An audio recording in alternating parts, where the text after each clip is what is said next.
முட்டை போட்டு பாத்திருப்பீங்க. மரம் போடுற முட்டை பாத்திருக்கீங்களா? இந்த பழத்துக்கு பேரு முட்டை பழம். இதுக்கு முட்டை பழம்னு ஏன் பேர் வந்துச்சு தெரியுமா?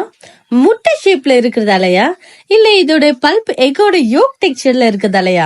What ever it may be. நான் இந்த பழத்தை இப்பதான் கேள்விப்படுறேன். அப்பதான் நெட்ல சர்ச் பண்ணா விட்டமின் ஏ இருக்குங்கிறாங்க, விட்டமின் சி இருக்குங்கிறாங்க. அது மட்டுமா, thiamine, niacin, potassium, calcium, zinc, copper, sodium, magnesium, போதும் லிஸ்ட் பெருசா போயிட்டே இருக்கு. புரோட்டீனும் இருக்கா. முட்டையில இருக்கிற எல்லா சத்துக்களும் இந்த பழத்துல இருக்கதால முட்டை சாப்பிடாதவங்க கூட இந்த பழத்தை சாப்பிடலாமா. அதனாலதான் இதுக்கு சைவ முட்டைன்னு பேர் வச்சிருக்காங்க. இதோட ஹோம்லேண்ட் எதுன்னு பார்த்தா சென்ட்ரல் அமெரிக்கா, சதர்ன் மெக்சிகோவா. இந்த பழத்தை ஜூஸ் போட்டு சாப்பிட்டா டேஸ்ட் என்னன்னு தெரியாதுல்ல, அதனால நான் இத அப்படியே சாப்பிடுவேன். பாக்குறதுக்கு முட்டை மாதிரியும் டேஸ்ட்ல சப்போட்டா போலவும் இருக்கிற இந்த எக் ஃப்ரூட் நீங்க சாப்பிட்டு இருந்தா எஸ்ன்னு கமெண்ட் பண்ணுங்க, இல்லன்னா நோன்னு போடுங்க. பார்க்கலாம் எத்தனை பேருக்கு தெரியும்னு.